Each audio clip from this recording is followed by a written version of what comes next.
ज्योतिष पीठ और द्वारका शारदा पीठ के जगत गुरु शंकराचार्य, जो कि इस देश के स्वतंत्रता सेनानी भी रहे हैं और इस समय देश के सर्ववरिष्ठ धर्माचार्य हैं, उनके आदेश से हम भगवान विश्वेश की पूजा के लिए आए थे और वो पूजा, वो आदेश पूरा ही कर दें, इसके लिए जान लगा करके आगे बढ़ रहे थे।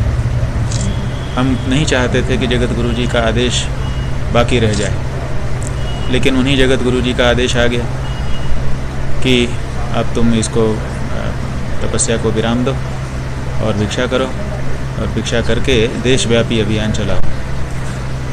उनका ये आदेश इसलिए आया क्योंकि यहाँ का जो डीएम है वो सुप्रीम कोर्ट के आदेशों की उपेक्षा करके, उसकी गलत व्याख्या करके केवल एक पक्ष को पूजा की अनुमति वहाँ दे रहा है, केवल मुस्लिम भाइयों को नमाज़ पढ़ने का अवसर दे रहा है। हम मना थोड़े कर रहे हैं कि मुस्लिम भाइयों को नमाज मत पढ़ने दो, लेकिन हम तो ये कह रहे हैं कि हम हिंदुओं की भी बात सुनो, क्योंकि सुप्रीम कोर्ट ने ये कहा है कि सभी पार्टियों से चर्चा करके उनकी जो धार्मिक परिपालना है उसको ठीक से सुनिश्चित कराओ।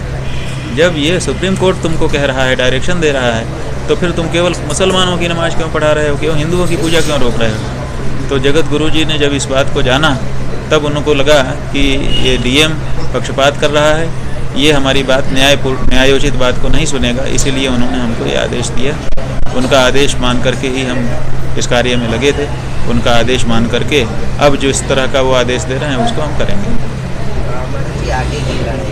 आगे की लड़ाई ये है कि शंकराचार्य जी ने कहा है कि देशव्यापी अभियान शुरू करो, उनके पत्र में ये लिखा हुआ है। तो अब हम थोड़ा सा 1-2 दिन स्वस्थ होंगे, फिर हम शंकराचार्य जी से जाकर दर्शन करेंगे और उनसे प्रारूप समझेंगे कि वो क्या चाहते हैं। जो चाहते होंगे उसको पूरा करने के लिए जान लगा देंगे।